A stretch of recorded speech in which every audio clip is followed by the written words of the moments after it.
Alors, pouvez-vous peindre votre maison en vert, couleur verte? Ou pouvez-vous peindre votre maison en blanc, si vous le désirez? C'est votre maison. Votre maison, vous l'avez achetée, vous l'avez entretenue, vous l'avez établie, c'est votre maison à vous. Est-ce que vous pouvez la peindre en bleu, si vous désirez? Ou en rouge? Bon, supposons qu'il y a un neveu à la maison, une nièce qui habite, mais qui est allergique à la couleur rouge. Est-ce que vous pouvez peindre votre maison en rouge? Ou le salon, par exemple. C'est votre maison, en fin de compte. Pouvez-vous peindre en rouge? Il faudrait prendre la considération du fait que la nièce ou le neveu soit peut-être allergique à la couleur rouge. Est-ce que cela vous réduit votre droit de pouvoir peindre votre maison en rouge? Ou bien il faudrait être conscient de difficultés qui interviennent après que votre neveu et nièce soient exposés à la couleur rouge. De ce fait, ne pas peindre la couleur rouge. Est-ce qu'on peut être condamné ou accusé ou au moins critiqué pour avoir choisi de peindre une couleur qui dérange une personne proche, peut-être de la famille? Ou on dirait, bon écoutez, la personne proche a finalement le droit de faire le choix d'aller où il a envie de partir, ou enfin, je sais pas. Intéressant, n'est-ce pas? La Russie envisage de faire signer aux étrangers entrant dans le pays un accord de fidélité pour pouvoir entrer dans le pays. Donc désormais, avant de partir en Russie, ça ne sera plus comme avant. Il faudrait d'abord signer un bout de papier de fidélité. C'est-à-dire la Russie envisage de faire signer aux étrangers entrant un accord de fidélité. Un projet de loi interdirait aux étrangers de critiquer la politique officielle et l'histoire militaire soviétique. La nouvelle a été rapportée pour la première fois. La Russie envisage d'apaiser les critiques à l'égard du régime de Vladimir Poutine en obligeant les étrangers entrant dans le pays à signer un accord de loyauté. Je signe mon accord de loyauté à la Russie, n'est pas dire des bêtises. Le ministère russe de l'Intérieur présente un projet de loi sur l'engagement de la loyauté en vertu duquel il sera interdit aux étrangers de discréditer la politique intérieure ou étrangère du pays, ainsi que les autorités publiques ou les représentants du gouvernement. C'est chaud, n'est-ce pas? Donc désormais, si vous voulez partir en Russie, il n'y a plus de j'entre dans l'avion, je pars. Bon, nous, quand on partait, vous entrez dans l'avion, vous partez, hein. Je me souviens arrivé en Russie, il faisait tellement froid, c'était pas possible. Je suis parti pour un combat. Waouh, tellement froid, arrivé, nous sommes partis au McDonald's, où on a vu des femmes, des très jolies femmes sortir, habillées en mini-jupe, s'il vous plaît. Pendant que la terre est glaciale, la terre est glacée. C'est la glace, il n'y a plus de terre, vous ne voyez plus rien, c'est la glace partout. Elles sortent avec des mini-jupes. Ah ah, spasiba. Non, c'est des gens différents. Maintenant, désormais, il y aura une loi. Pour y aller, on ne peut pas critiquer. Qu'est-ce que vous en pensez? C'est ça la dictature ou pas? Ma question est simple. Avant d'y aller très vite, il faudrait savoir que dans beaucoup de pays européens, il y a des gens qu'on ne peut pas critiquer. Ok? Bon, ça paraît bizarre, ça semble un peu, je trouve un peu, extrémiste peut-être. C'est vrai. Mais en France, il y a des gens qu'on ne critique pas. Vous le saviez? Si vous ne le savez pas, maintenant vous le savez. Il y a des gens qu'on critique. On ne peut même pas dire leur nom.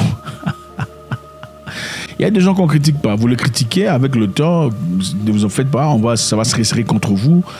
Si vous n'êtes pas quasiment incarcéré, vous serez balancé ailleurs. Désormais en Russie, pour y aller, il faudrait présenter un bout de papier, signer la loyauté. Donc vous ne direz pas des bêtises sur Vladimir Poutine, pas des bêtises sur la politique russe interne, pas des bêtises sur la politique russe externe. Ne vous en faites pas. Ceci est applicable dans beaucoup de pays. On ne le dit peut-être pas ouvertement comme ça, mais en Angleterre, il y a des gens que vous ne critiquez pas. Si vous le critiquez, votre business va finir, votre entreprise sera par terre, votre enfant sera peut-être chassé de l'école, sans raison préalable ou sans raison apparente, sans raison de conscience. Bon, je ne pense pas que ça soit nouveau. Okay? Est-ce que c'est leur choix de choisir de ne pas être critiqué? Enfin, si vous ne vous aimez pas ça, pourquoi vous partez chez eux, n'est-ce pas? Vous restez chez vous, mangez vos fromages qui sentent mauvais. Comment vous appelez ça déjà?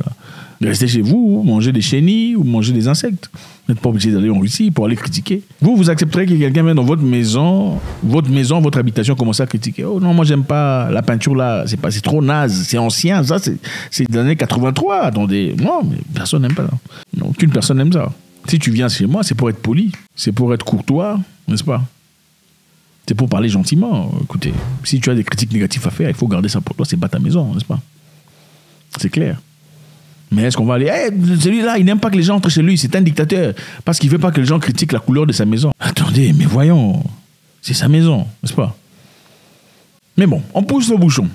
Ils disent que l'objectif du projet est de protéger les intérêts nationaux russes, a rapporté TASS, citant le document. Le projet de loi interdirait aux étrangers de critiquer la politique officielle, l'histoire militaire soviétique. Cela interdirait également la promotion des relations entre papa, maman. Voilà. Donc la Russie ne veut pas que vous critiquiez leur histoire militaire. C'est vrai qu'ils ont beaucoup été critiqués, il faut dire la vérité. Ils n'ont pas eu assez de crédit, assez de considération, de respect à l'égard de leur effort pendant la guerre mondiale. Vous vous en rendez compte? Vous savez, les Russes ont joué un rôle très important dans la guerre mondiale, dans la libération de l'Europe. On n'en parle pas beaucoup, je sais, je comprends. D'ailleurs, Berlin a été pris par les Russes. On ne vous dit pas ça. Ouais, on vous parle des Schwarzenegger, enfin pas Schwarzenegger, mais ses ancêtres, tout le bazar. Mais c'est pas ça sur terrain, c'est pas ça. Les Russes en ont payé de leur chair. Ah oui, Et alors, l'histoire a été complètement changée. Dernièrement, on a même fait tomber les statuts des militaires russes en Ukraine et dans beaucoup d'autres pays d'ailleurs, des militaires qui ont libéré l'Europe. On a fait tomber ces statuts. Il y a beaucoup d'anciens combattants qui ont pleuré voyant ça. Et ce sont ces gens qui nous ont libérés. Mais on a fait tomber ça à cause de la politique de Vladimir Poutine. Moi, je me demande, est-ce que ces gens qui méritent d'être célébrer leur vie, célébrer leur sacrifice, est-ce que ça doit cesser parce que Vladimir Poutine a sa politique à lui? En quoi est-ce qu'il y a un rapport entre ces personnes, ces héros qui ont libéré l'Europe et Vladimir Poutine, je me demande. Alors la Russie ne veut pas que vous critiquiez leur armée et leur histoire militaire. Alors vous signerez un bout de papier pour entrer. Et aussi, ils ne veulent pas la promotion des relations entre papa. Ok. La Cour suprême de Russie a banni jeudi le mouvement Papa pour extrémistes. On appelle ça extrémistes maintenant. Et ceux qui défendent leurs droits désormais seront exposés à des poursuites judiciaires et des peines de prison. Et pour la Russie, on pense que ces faits symbolisent l'Europe et leurs valeurs décadentes. Donc les valeurs de l'Occident, d'après la Russie, ne sont pas bonnes. Ils ne veulent pas apprendre à leurs enfants vos valeurs. Regardez vos valeurs. Est-ce qu'ils ont raison ou pas? Dites-moi. Encore une fois, c'est ma maison. Est-ce que je peux peindre en blanc, en grise, en bleu, comme je désire, ou il faut prendre en considération les droits de ceux qui sont là, ceux qui ne supportent pas? Enfin, c'est qui le boss? Ok. On en parle beaucoup, c'est très intéressant. N'est-ce pas la même histoire qui s'est passée en Ouganda très récemment, quand les Ougandais ont décidé d'écrire une loi qui punirait les papas ou ceux qui... Enfin, bref, ceux qui viennent pour parler de ces histoires, désormais, subiront les conséquences. Bon, je vous rappelle ici que l'Ouganda, encore une fois, est un pays chrétien et musulman. Ils ont aussi leurs traditions, ils sont traditionnels. Ils ne pensent pas, ils ne s'inscrivent pas à cette façon de penser. Ont-ils le droit d'appliquer ce qu'ils veulent dans leur pays, du moment que ça ne dérange personne? La question est très intéressante. Mais bon, il n'y a pas que l'Ouganda, il y a aussi l'Arabie Saoudite, qui a les mêmes lois, si pas pire, si pas plus rudes, plus crues, plus brutales. Mais bon, personne n'en parle. Pourquoi on n'en parle pas? Parce que l'Arabie Saoudite, évidemment, est un pionnier, c'est un pion important pour l'Occident. C'est grâce à eux que le dollar garde son pouvoir. C'est grâce à eux, le pétrole saoudien, que le dollar garde son pouvoir. C'est-à-dire, dans les années 60, ils sont partis, ils ont quitté l'Amérique pour partir en Arabie Saoudite pour discuter, disant, écoutez, nous savons que vous avez peur de l'Iran.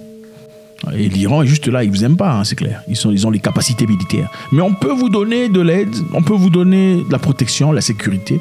On peut vous envoyer des armes, on peut vous envoyer des hommes.